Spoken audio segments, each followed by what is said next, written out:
नमस्कार दोस्तों, स्वागत है आपका स्टडी फॉर सिविल सर्विसेज में। देखिए, स्टडी फॉर सिविल सर्विसेज के छात्र हैं तो ये वाला टेलीग्राम जरूर ज्वाइन करके रखिए।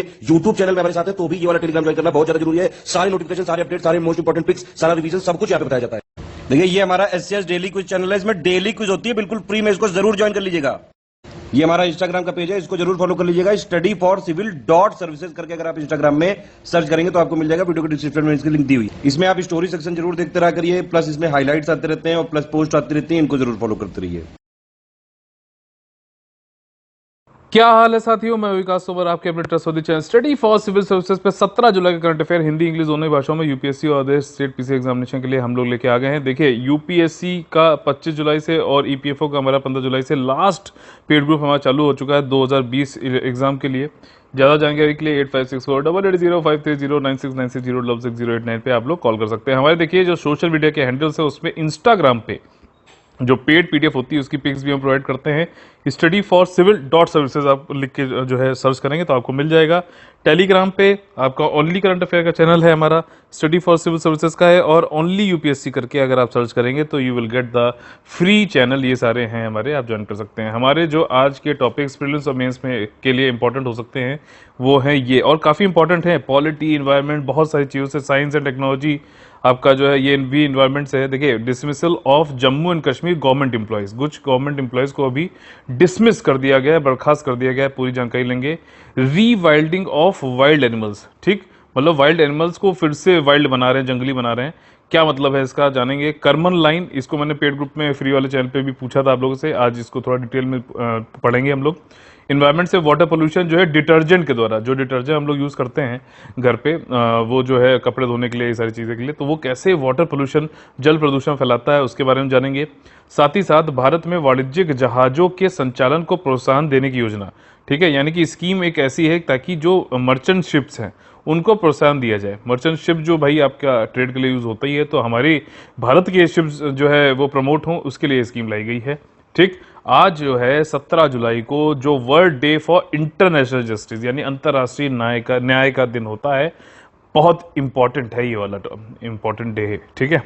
तो देखिए, पहला जो हमारा टॉपिक है वो है कि जम्मू कश्मीर सरकार के कर्मचारियों की बर्खास्तगी की गई है। अच्छा, बर्खास्तगी की गई भारत के संविधान आर्टिकल 311(2) के सब क्लॉज सी के अंतर्गत। ठीक, पहली बात ये हो गई।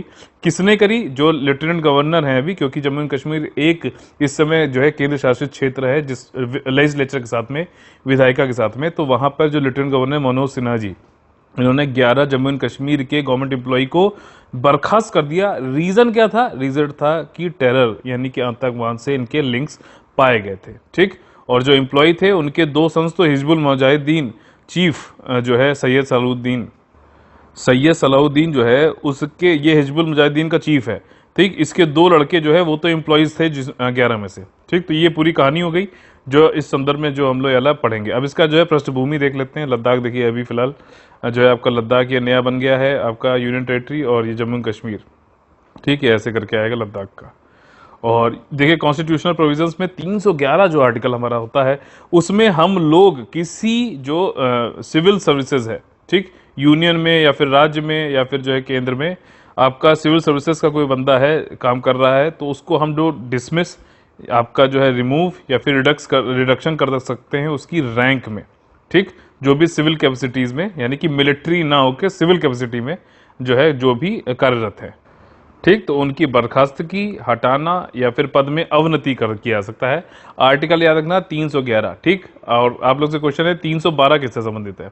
देखिए, यहाँ पे 311 क्या ही जो सब क्लॉज 2 है उसमें ये कहा जाता है कोई भी सिविल सर्वेंट को आप जो है बर्खास्त, हटाया या फिर उसकी रैंक में कमी नहीं कर सकते बिना किसी इंक्वायरी के। ठीक, इंक्वायरी होगी तब आप जो है उसमें पाया जाता है तो भाई आप डिसमिस करो, रिमूव करो, उसकी रैंक में रिडक्शन करो, जो भी करो, लेकिन इंक्वायरी होगी। ठीक, और साथ ही साथ आपको जो है ये भी बताना पड़ेगा उसको, नागरिक क्षमताओं में जो काम कर रहा है, कि भैया किस चार्जेस पे, किस आरोप पे उसके ऊपर जो है इंक्वायरी हो रही है, या फिर उसको डिसमिस, रिमूव किया गया, रैंक में रिडक्शन किया गया है। और उसको जो है उस व्यक्ति को, नागरिक जो क्षमता में काम कर रहा है, उसको एक अपॉर्चुनिटी भी देनी चाहिए कि उसको भी सुनो भैया, कि वो अपने जो ऊपर जो आरोप लगे हैं उसके खिलाफ कुछ जो है क्या कहना चाहता है, क्या अपना पक्ष रखना चाहता है। ठीक, तो ये किस आर्टिकल में, आर्टिकल 311 के ही सब क्लॉज 2 में है। अब देखो, अब जो बर्खास्त किया गया है वो 311 सब क्लॉज 2 का सब क्लॉज सी में किया गया ना। तो सब सेक्शन सी क्या बोलता है, ये बोलता है कि हम इंक्वायरी नहीं करेंगे, हम इंक्वायरी नहीं करेंगे और जो है उसको बोलने का मौका, उसको अपना पक्ष रखने की जो है मौका नहीं देंगे, सुनने का मतलब नहीं देंगे उसको मौका, जो आपका 311(2) के अंतर्गत है, अगर प्रेसिडेंट या फिर गवर्नर को, ठीक, प्रेसिडेंट आपका यूनियन के लेवल पे और गवर्नर आपका राज्य के लेवल पे, उसको ये लगता है कि भैया सिक्योरिटी ऑफ द स्टेट, मतलब जो हमारी जो सुरक्षा से संबंधित अगर कोई इंटरेस्ट का मतलब जो है हनन हो रहा है, तो हम लोग जो 311 सब क्लॉज 2 है उसको लागू नहीं करेंगे। ठीक, तो अब देखो यहाँ पे हो क्या रहा है कि जो लोग को निकाला गया 311 sub clause 2 sub clause C के अंतर्गत, उन लोग को निकाल दिया गया है, ना इंक्वायरी हो रही है उसमें, ना उनसे जो है कोई उनको अपना पक्ष रखने की इजाजत दी जा रही है। ठीक, ये क्यों? क्योंकि सुरक्षा, अब भैया आतंकवाद से जुड़े हो तो भैया सुरक्षा को खतरा तो है ही है ना, तो ठीक बात है बिल्कुल, और इसमें कोई भी जो है कोई जरूरी नहीं है कि इंक्वायरी कराई जाए। अब इसमें क्या होता है, इंक्वायरी को सेफगार्ड करने के लिए उस केस में भी इंक्वायरी नहीं होगी अगर 311 sub clause 2 sub clause A में क्या होता है कि किसी जो है आपका क्रिमिनल चार्जेस पे आप कन्विक्ट हो गए हो। ठीक, मतलब आपके ऊपर जो आपराधिक आरोप लगाए गए थे वो दोष सिद्ध हो चुके हैं, कन्विक्शन हो गया है आपका। ठीक, मुजरिम नहीं हो, मतलब आप मुलजिम नहीं हो, मुजरिम हो चुके हो। ठीक, ये वाली चीज है। और इसके बाद ये है कि अथॉरिटी तब भी इंक्वायरी और ऐसी चीज नहीं कराएगी, article number 311 sub clause 2 sub clause B के अंतर्गत, अगर ये अथॉरिटी जो भी न्याय प्राधिकरण है, अथॉरिटी अगर ये कह दे कि भैया रिटन में लिख के दे दे कि ये प्रैक्टिकल नहीं है कि इंक्वायरी बैठाई जाए, ये सारी चीजें हों, तो उस केस में भी article number 311 sub clause 2 sub clause A के अंतर्गत इंक्वायरी करना ये सबकी जरूरत नहीं है। अब जो देखो, जो जम्मू एंड कश्मीर का जो कॉन्स्टिट्यूशन था उसकी भी जो धारा 126 थी, उसमें भी कुछ इसी तरीके के प्रावधान जो 311 में दिए गए हैं वो उसमें भी थे। ठीक, और रेमेडी देखिए अभी यही है कि इस समय क्या कर सकता है, जो भी लोग निकाले गए हैं ये लोग हाई कोर्ट जा सकते हैं गवर्नमेंट के डिसीजन पे, बस that is the only remedy they have right now. अगला जो हमारा टॉपिक है वो है आपका रीवाइल्डिंग ऑफ वाइल्ड एनिमल्स, यानी जंगली जानवरों की रीवाइल्डिंग, मतलब उनको फिर से जो है पुनः जंगल में प्रवेश कराना। अब देखो यहाँ पे क्या हो रहा है, कई सारे, अब यहाँ पे जो संदर्भ है वो है कि एक जो है पेरियार टाइगर रिजर्व, ये कहाँ पर है, केरला में, वहाँ पे एक मंगल नाम का 9 महीने का छोटा कब था, टाइगर का बच्चा था, तो उसको जो है अभी 2 साल में के लिए कैप्टिविटी, यानी कि उसको पिंजरे में रखा, उसको वहाँ पे जिंदा रखा, क्योंकि ये जो है अबेंडन पाया गया था, अकेला पाया गया था। अभी किसी ने शेरनी मूवी देखी थी तो बताइएगा, उसमें भी कुछ इसी तरीके दिखाया गया था। तो अब उसको यहाँ पे इन्होंने जो है पिंजरे में रखते हुए फिर अब उसको जो है वापस जंगलों में छोड़ना है, क्योंकि ये प्रोसीजर होता है, और ये procedure wild life protection act और इन सब में भी दिया हुआ है, उस पर guidelines NTCA national tiger conservation authority ने भी दिया है।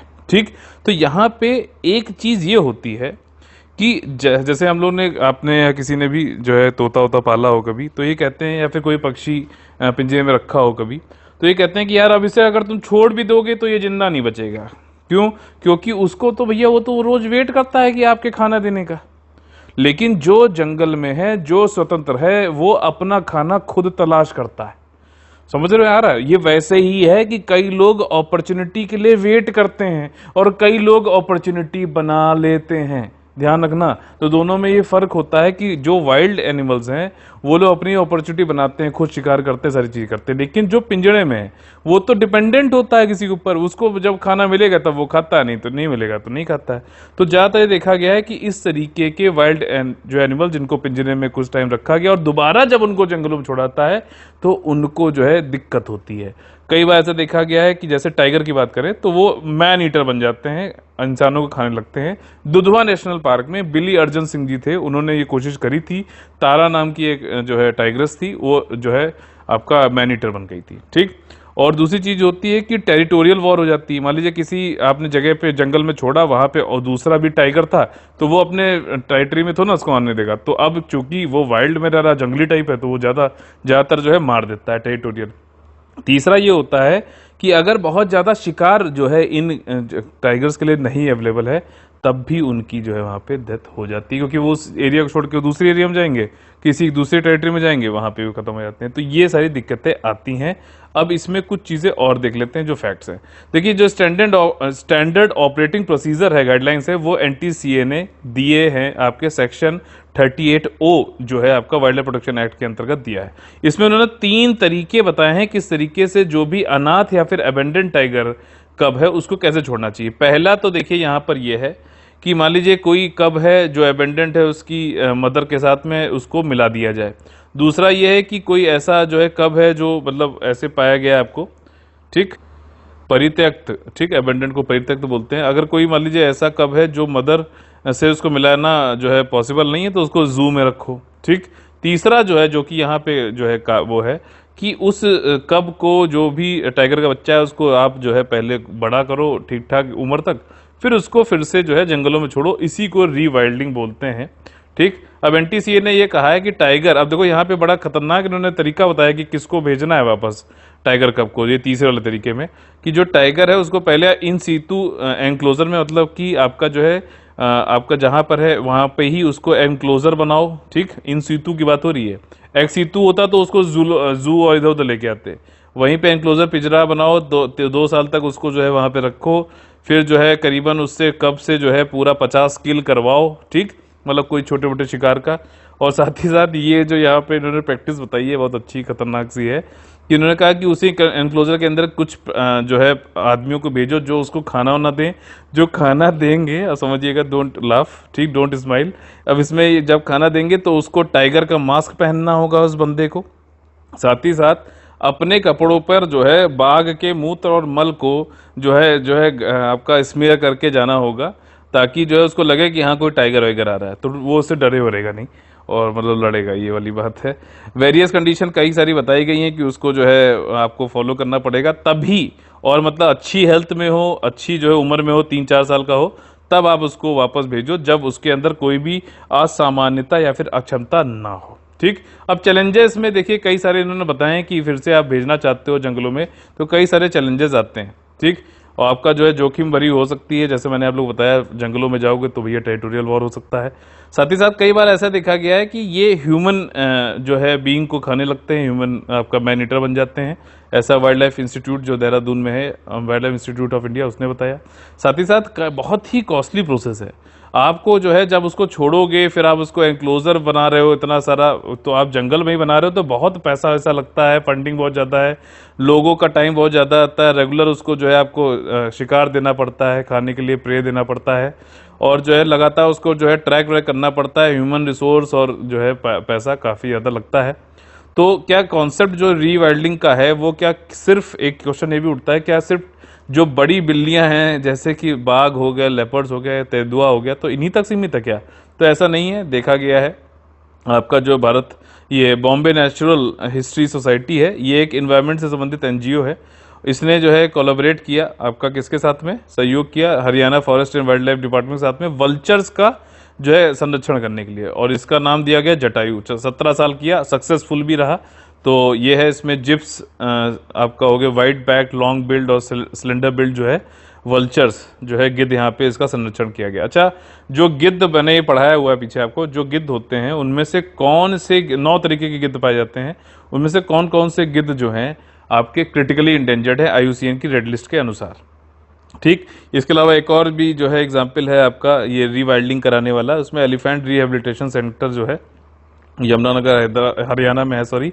तो यहाँ पे भी वाइल्ड लाइफ स्पेशलिस्ट के द्वारा इनको रीवाइल्डिंग कराएगी, जो कि एक सक्सेसफुल रही, ठीक। ये हो गया। अगला जो हमारा टॉपिक है वो है साइंस एंड टेक्नोलॉजी से कर्मान लाइन की यहाँ बात करी जा रही है। अभी क्या हुआ था कि रिचर्ड ब्रैंसन जो है आपके, जो मैंने आप लोगों को कवर करके बताया भी था इसके बारे में, इन्होंने अभी एक प्लेन ले गए, प्लेन में कुछ यात्री ले गए और कहा कि हमने स्पेस की टूरिज्म यानी अंतरिक्ष की टूरिज्म कराई, ठीक। खुद भी गए थे ये साथ में, लेकिन इस पे जो है एक वो विवाद चालू हो गया कि भैया स्पेस की अगर आप टूरिज्म करा रहे हो तो स्पेस तक पहुंचो। तो वैसे जो एक कर्मान लाइन होती है वो होती है 100 किलोमीटर, ध्यान रखना, 100 किलोमीटर आपकी धरती के सतह के ऊपर, ठीक। ये आपका अगर धरती तो इसकी सतह के ऊपर जो है 100 किलोमीटर होती है। लेकिन ये जो गए थे रिचर्ड ब्रैंसन, इनका जो है वर्जिन गैलेक्टिक नाम से जो इनका स्पेसशिप था, ठीक, वो जो है 85-86 किलोमीटर ही गया और उसके ऊपर नहीं गया। हालांकि यूएसए वाले तो उसको 80 किलोमीटर ही मानते हैं स्पेस की, उससे कहते हैं कि ऊपर, मतलब एक तरीके से जो डिस्प्यूट है कि स्पेस कहाँ से चालू होता है। तो वैसे जो है कारमान लाइन जो है आपकी 100 किलोमीटर के ऊपर माना जाता है कि अंतरिक्ष चालू हो जाता है, लेकिन ये 85 तक गए थे। अभी जो जेफ बेजोस हैं अमेजोन वाले, ठीक, उन्होंने अभी तो सीईओ पद से जो है इस्तीफा दे दिया है। उनका जो स्पेसशिप है वो 106 किलोमीटर ऊपर जाएगा। तो इसको बोला जा रहा है कि भाई साहब हाँ ये स्पेस में वाकई में होगा। ये नहीं गए हैं रिचर्ड ब्रैनसन। ऐसे ही एक नासा के जो एक विद्वान है उन्होंने भी कहा है कि इन्होंने सब ऑर्बिटल वो किया है। सब ऑर्बिटल वाला हमने टॉपिक पढ़ा भी था। उसमें ये होता है कि वो ऐसा नहीं है कि अर्थ के ऑर्बिट में फंस जाएं और फिर जो है पूरे अर्थ के जो है रिवॉल्व करते रहें, वापस अर्थ पे ना आ पाए। तो सब ऑर्बिटल था, मतलब कि आपका ऑर्बिट में पहुंचे नहीं, स्पेस में गए नहीं। तो कई लोगों ने ये भी बात कही है। ये कारमान लाइन मैंने आपको बताया 100 किलोमीटर के ऊपर मानी जाती है और जो है यूएसए इसको 80 मानता है। 86 किलोमीटर तक ये ब्रैनसन जी गए थे। और जो जेफ बेजोस का है ब्लू ओरिजिन फ्लाइट वो 106 किलोमीटर तक जाएगा। कारमान लाइन वैसा ही होता है जैसे कि जैसे भारत, जैसे आपका ये है, ये तो थोड़ा ठीक नहीं बना, ठीक। तो भारत की जो टेरिटोरियल वाटर है, तो जैसे आपका ये होता है 12 नॉटिकल माइल होता है टेरिटोरियल वाटर होता है, फिर आपका 12 नॉटिकल माइल तक कंटिन्यूअस वाटर होता है, फिर आप जो है 200 नॉटिकल माइल जो है आपका एक्सक्लूसिव इकोनॉमिक जोन होता है। तो वहाँ तक जो है जैसे होता है उसी तरीके से कारमान लाइन भी, जैसे आपका भारत के ऊपर अगर आप ऑल्टीट्यूड में चलोगे तो वो भी आपकी जो है एक नेशनल बाउंड्री मानी जाती है। तो 100 किलोमीटर ऊपर तक जो है नेशनल बाउंड्री है। उसके ऊपर जो कुछ भी है वो सब स्पेस है, स्पेस माना जाता है।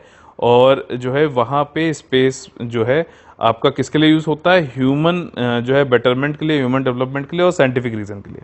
अच्छा, ये कारमान जो है थियोडोर वॉन कारमान जी के नाम पे, एरोस्पेस पॉनियर थे, उनके नाम पे रखा गया है।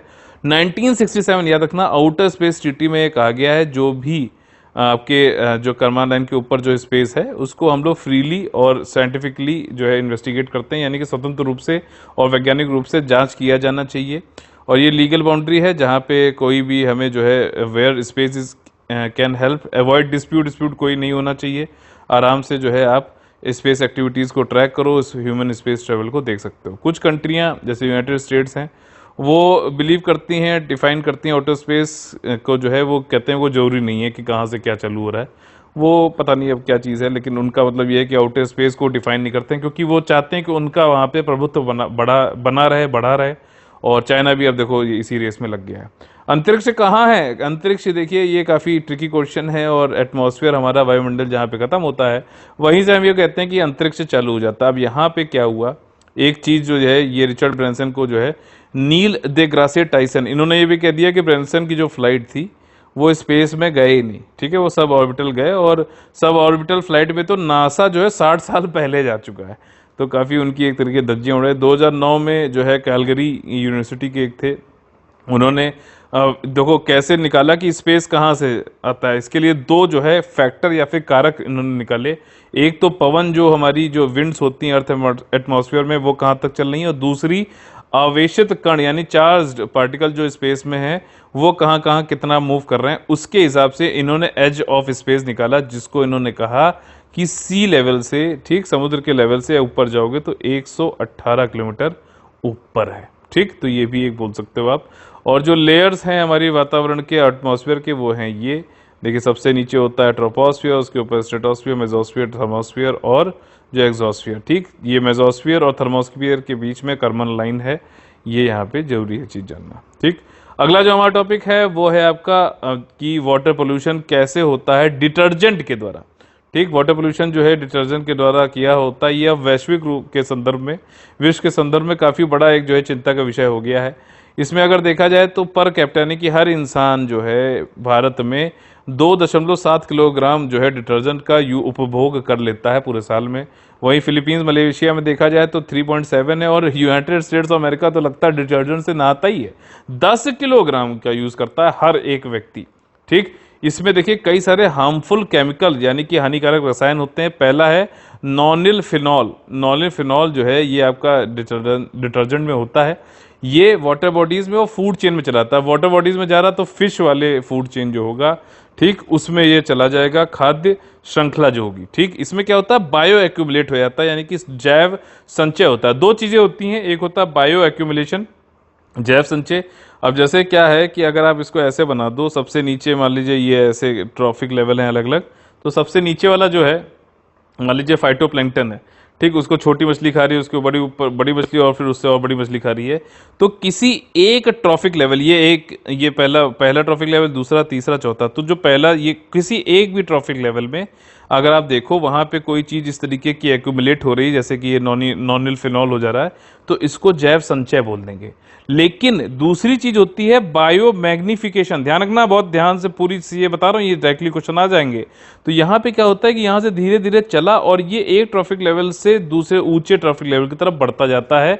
ठीक, 10% का इसमें रूल होता है। और ये जो मिनामाता जो डिजीज है मरकरी की वजह से होता है, वो भी एक इसका बायो मैग्निफिकेशन का ही जो है एक जो है एग्जाम्पल है। ठीक, और यहाँ पे डिटेक्ट किया जाता है ह्यूमन के जो ब्रेस्ट मिल्क है, ब्लड और यूरिन में, ये सारी चीज़ें आपका, क्योंकि फूड जो श्रृंखला में चला गया है तो वहाँ से ये हो जाता है। रोडेंट में भी काफ़ी जो है, कृंतकों में भी जो है प्रजनन और जो है डेवलपमेंटल इफेक्ट डालता है। और ये रिकमेंड किया जा रहा है कि जो भी सब्स्टिट्यूट हो नॉनिल फिनॉल का, उसको यूज़ किया जाए। अगला जो है ये है कि मैनी लॉन्ड्री डिटर्जेंट जो है वो करीबन 35 से 75% तक उसमें फॉस्फेट सॉल्ट यूज होता है। फॉस्फेट जो है ये भी एक वाटर पोल्यूशन जो है आपका जल का प्रदूषण करता है। इसमें क्या होता है कि आपका जो ये रोक देता है, जो जैविक जो भी चीज़ें होती हैं, पदार्थ होते हैं, उनका जो बायोडिग्रेडेशन है, यानी कि जैव निम्नीकरण है, ठीक, यानी कि जो उसका क्षरण होता है जैविक, उसको रोक देता है। मान लीजिए कोई ऐसे पत्ती है, ठीक, पत्ती सड़ जाती है ना, धीरे धीरे बायोडिग्रेड हो जाती है, वो बायोडिग्रेड नहीं होने देता है फॉस्फेट। ये यहाँ पे कहा जा रहा है फॉस्फेट बेस्ड जो डिटर्जेंट होते हैं वो यूट्रोफिकेशन करते हैं, जिसको सुपोषण भी कहा जाता है। कई सारी आप लोग ने लेक देखी होंगी, ऊपर से पूरी हरी हरी हो जाती है, वो उसमें क्या है कि इतना ज़्यादा उसमें जो है ये एक तरीके से न्यूट्रिएंट का काम करता है। पेड़ वेड़ जो छोटे छोटे, वो इतने ज़्यादा, जो ये काई है, ये सब एल्गी है, इतने ज़्यादा मात्रा में, प्रचुर मात्रा में हो जाते हैं ये फॉस्फेट की वजह से, कि भैया वहाँ पे एल्गी जैसे ये ऊपर पूरे हो जाएंगे, तो जो अंदर फिश रह रही है मान लीजिए, तो उस फिश को ऑक्सीजन ही नहीं मिलती है, सारी तो ऑक्सीजन ये प्लांट, ये काई खा जाती हैं। ठीक, और दूसरी चीज़ ये है कि ऊपर से ये पूरा जाम कर देते तो सनलाइट भी अंदर नहीं पहुंच पाती है, जो कि बहुत जरूरी चीज़ है। तो उसकी वजह से फोटोसिंथेसिस नहीं हो पाएगा, प्रकाश संश्लेषण नहीं हो पाएगा, तब भी तो दिक्कत है मेरे भैया। ये चीज़ है डिटर्जेंट। और क्या करता है कि ऑक्सीजन को रिड्यूस कर देता है सब्सटेंसेज में। इससे क्या है कि कई सारे फिशेज और मरीन एलिमेंट जो है, मरीन एनिमल्स जो होते हैं, वो भी खत्म हो जाते हैं। और यहाँ पे डिटर्जेंट जो है ये डिस्ट्रॉय कर देते हैं जो फिश है उसकी एक्सटर्नल म्यूकस लेयर को, ठीक, बाहरी म्यूकस की परतों को नष्ट कर देते हैं। इससे जो फिश होते हैं वो आपके जीवाणु, बैक्टीरिया, पैरासाइट से जो है काफ़ी जो है कमज़ोर पड़ जाते हैं। ये लोग बैक्टीरिया और परजीवी जो है इनको ख़राब कर देते हैं, इनकी गिल्स को, और इसकी वजह से ज़्यादातर जो है फिश डाई भी मतलब मर भी जाती हैं। डिटर्जेंट का अगर कंसंट्रेशन 15 ppm हो तो उसके ऊपर अगर 5 ppm भी है तब भी फिश के अंडे जो है वो भी ख़त्म हो जाते हैं। कई और हार्मफुल कंपोनेंट अगर देखा जाए तो उसको ये देखो कि हैवी मेटल भी पाए जाते हैं, ठीक, और ये एंथ्रोपोजेनिक कंपोनेंट हो सकते हैं, जैसे जिंक, कैडमियम और लेड अगर पाया जा रहा है तो वो भी जो है आपका वाटर पोल्यूशन करता है। और इसकी वजह से क्या होता है कि लाइट वाइट नहीं पहुंच पाती, इससे ग्रोथ जो होती है आपकी प्लांट्स की नहीं हो पाएगी। क्यों नहीं हो पाएगी? क्योंकि भैया फोटोसिंथेसिस नहीं हो पा रहा है, ये चीज़ है। और कई बार जो है आपने देखा होगा कि जो जैसे तालाब वाला है तो ऊपर बहुत गंदा होता है, कुछ दिखता नहीं, बहुत गंदा पानी होता है, टर्बिडिटी इसको बोलते हैं, गंदलापन इसको बोलते हैं। और इसकी वजह से क्या है कि रेस्पिरेटरी सांस वास जो है नहीं ले पाती हैं, श्वसन तंत्र जो मछलियों का होता है वो खराब हो जाता है, और इसकी वजह से जो है पैथोजेंस इसमें यहाँ पे हो जाते हैं कई सारे, और जो है यहाँ पे वाटर जो है वो जहरीला हो जाता है, ठीक। और ये दोनों लोग के लिए, एनिमल हो चाहे ह्यूमन हो चाहे फिश हो, सबके लिए खतरनाक हो जाता है। ड्रिंकिंग वाटर भी को भी जो है कंटेमिनेट कर देता है। वाटर पोल्यूशन हो रहा है तो ग्राउंड वाटर भी तो बनता है। अब ग्राउंड वाटर इस तरीके का अगर चला गया, वहाँ से आपने पानी निकाला और पी लिया तो खतरनाक हो सकता है। तो इसी तरीके से जो है ये डिटर्जेंट जो है ये काफ़ी खतरनाक हो गया है और पूरी दुनिया में ये चिंता का विषय बन गया है। वाटर पोल्यूशन जो है आपका, जो जलीय प्रदूषण इसको कहते हैं, वाटर बॉडीज़ जो है उसमें ह्यूमन एक्टिविटीज़ को काफ़ी जो है इसमें नुकसान पहुंचता है। और जैसे कि वाटर बॉडीज़ कौन कौन सी बात हो रही है यहाँ पे, कि झीलें होगी, नदियाँ, महासागर, जलभ्रात और भूजल, ये सारे के सारे शामिल हैं। इसमें कंटेमिनेंट जो है वो नेचुरल इन्वायरमेंट से भी आ जाते हैं और एंथ्रोपोजेनिक भी है, जैसा कि डिटर्जेंट वाले केस में हमने देखा। और इसका एग्जाम्पल यही है कि इनएडुकेटली ट्रीटेड वेस्ट वाटर अगर नेचुरल वाटर बॉडीज में आप मिला दोगे, जैसे मान लीजिए टैनरी चमड़े की कोई फैक्ट्री लगी है, वो गंगा रिवर में जैसे कानपुर में देखा गया है कि बहुत ज़्यादा जो है टैनरी चमड़े बनाने वाली फैक्ट्री जो है वो वेस्ट वाटर डालती हैं, तो एक तो क्या हो रहा है, गंगा वाटर को डिग्रेड ही तो कर रहे हैं, वहाँ पे जो मछलियाँ वो मर जाएंगी फिर। तो ये सारी चीज़ें जो है यहाँ पे पब्लिक हेल्थ प्रॉब्लम भी करती हैं। ठीक, काफ़ी इंपॉर्टेंट था इन्वायरमेंट से संबंधित। अगला जो हमारा टॉपिक है वो है आपका, एक स्कीम चलाई गई है भारत में वाणिज्यिक जहाजों को के संचालन को प्रोत्साहन देने की योजना। अब देखिए संदर्भ यहाँ पे यह है कि नरेंद्र मोदी जी ने एक स्कीम को जो है अप्रूव कर दिया, 1624 करोड़ की है।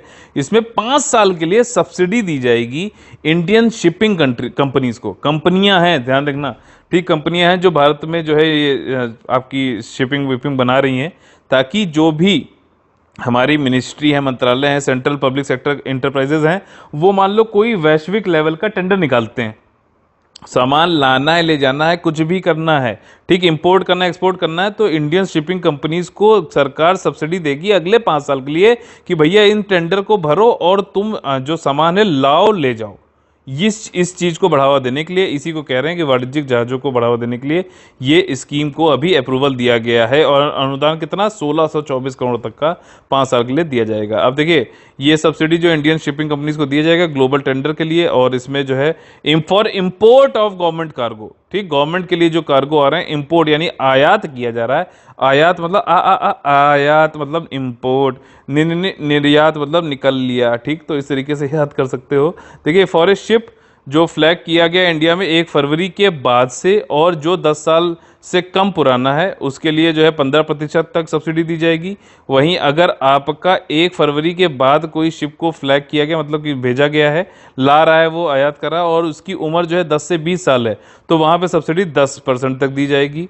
और अगर यहाँ पे ये कहा गया है कि जो बजटरी सपोर्ट है वो डायरेक्टली प्रोवाइड किया जाएगा, मंत्रालय और डिपार्टमेंट जो भी इससे संबंधित होंगे उनको डायरेक्टली दे दिया जाएगा बजट से, ठीक। सब्सिडी का जो सपोर्ट है वो एक्सटेंड किया जाएगा सिर्फ उन शिप्स को जिनके पास ये अवार्ड मिला हो after the implementation of the scheme, मतलब सबको नहीं दिया जाएगा।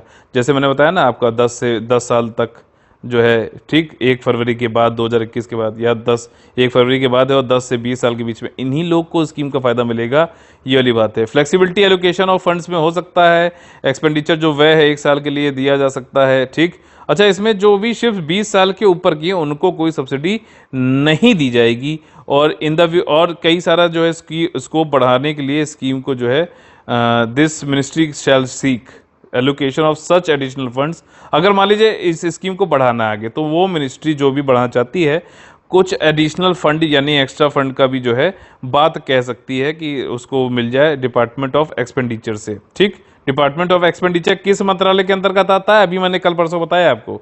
और इस स्कीम को है 5 साल के बाद इसकी समीक्षा की जाएगी। अब देखिए रोजगार सृजन क्षमता सहित प्रभाव, मतलब इसमें क्या क्या जो है इसके प्रभाव पड़ेंगे। तो एक तो भैया एम्प्लॉयमेंट मिलेगा डायरेक्ट वाला, ये सब में ये कोई भी स्कीम आए एम्प्लॉयमेंट जो मिल जाता है उसमें, ये बात बहुत अच्छी है।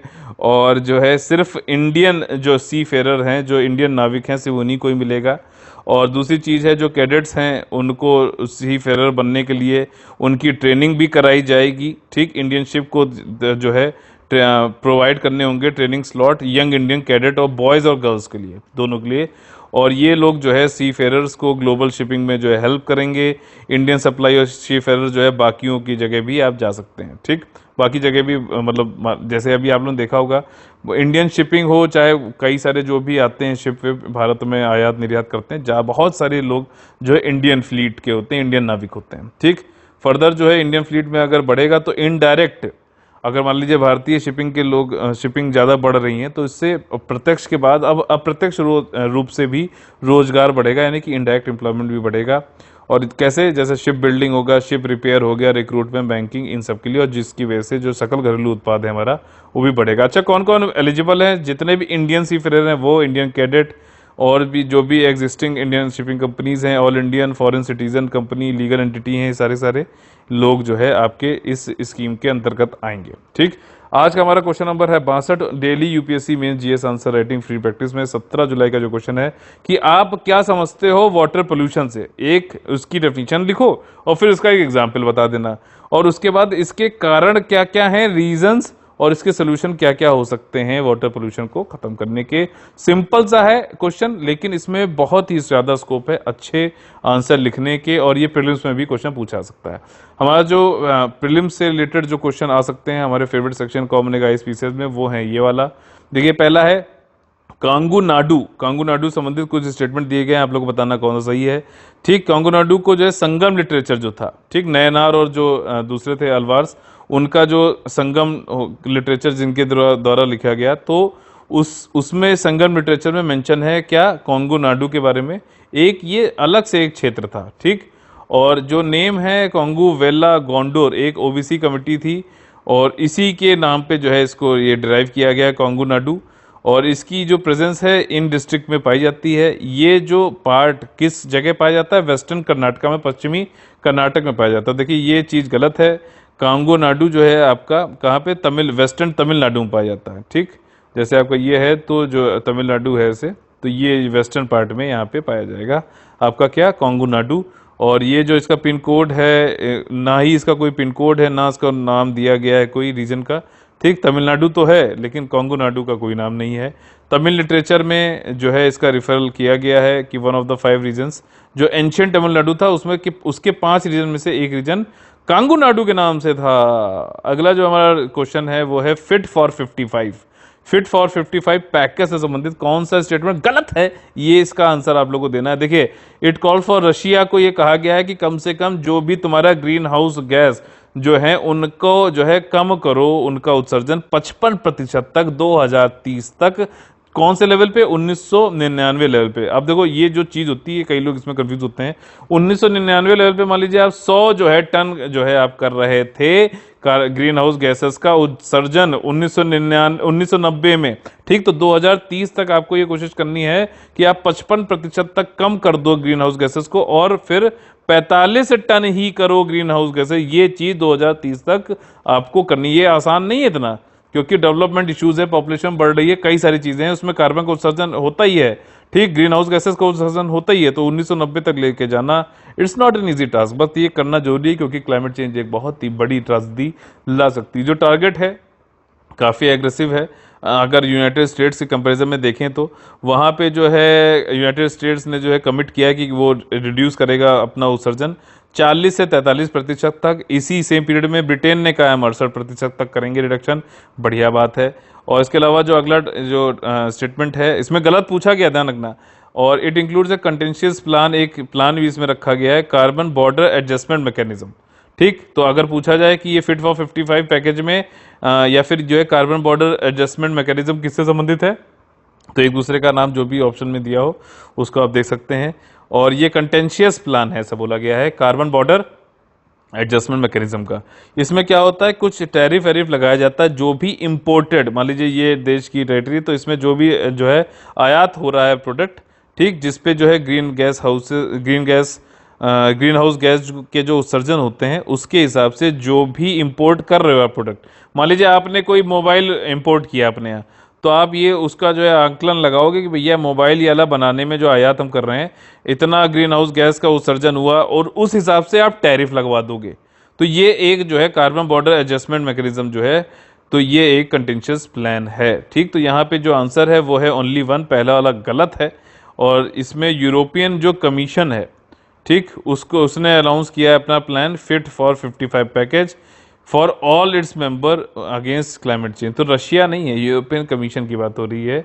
ठीक, और यहाँ पे जो है it call for 27 member European union वाले जो है कमीशन के, वो अपना जो है 55% तक कम करेंगे 1990 लेवल तक, ठीक, लेवल पर। ठीक, तो इसी के साथ में हमारा आज का सेशन खत्म होता है। अगर आप लोगों को पसंद आए तो प्लीज लाइक का बटन तोड़िए और शेयर और सब्सक्राइब करके ज़्यादा लोग को जोड़िए, ताकि हमारा जो मिशन है कि ज़्यादा लोगों का सिलेक्शन कराया जा सके वो आसान हो सके। ठीक, ईपीएफओ और यूपीएससी का हमारा जो है पेड ग्रुप चल रहा है। ज्यादा जानकारी के लिए 8564880530 96960608 पे आप लोग कॉल कर सकते हैं। ठीक, तो चलिए कल फिर से मुलाकात होगी सुबह 10 बजे। तब तक के लिए आप लोगों से लेता हूँ अलविदा। जय हिंद, जय Bharat, all the very best है। वंदे वंदे मातरम।